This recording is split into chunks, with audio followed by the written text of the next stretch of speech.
মই সৰুৰ পৰাই অকণমান ব্যৱসায়ৰ প্ৰতি বেছিকৈ আকৃষ্ট।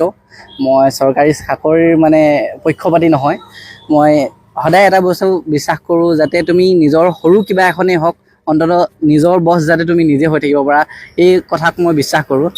আৰু আমিবিলাক অসমীয়াগিৰি কৈ থাকোঁ। মই একচুৱেলি অসমীয়াগিৰিবোৰ কথাৰে নহয়, একচুৱেলি কামেৰে প্ৰকাশ কৰা এয়া মোৰ মাত্ৰ ক্ষুদ্ৰতম প্ৰয়াস।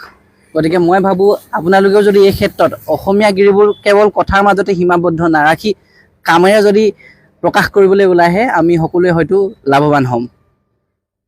আৰু ভৱিষ্যতে একচুৱেলি মোৰ এইখন সৰু ষ্টলৰ পৰা মই যাতে এখন ডাঙৰ ষ্টললৈ কনভাৰ্ট কৰিব পাৰোঁ, আৰু 2-3জন হওক বা 4-5জন মানুহক কেনেকৈনো মোৰ লগতে আৰু সংস্থাপনৰ এটা বাট দিব পাৰোঁ, ইয়াৰ বাবে মই চেষ্টা কৰিছোঁ।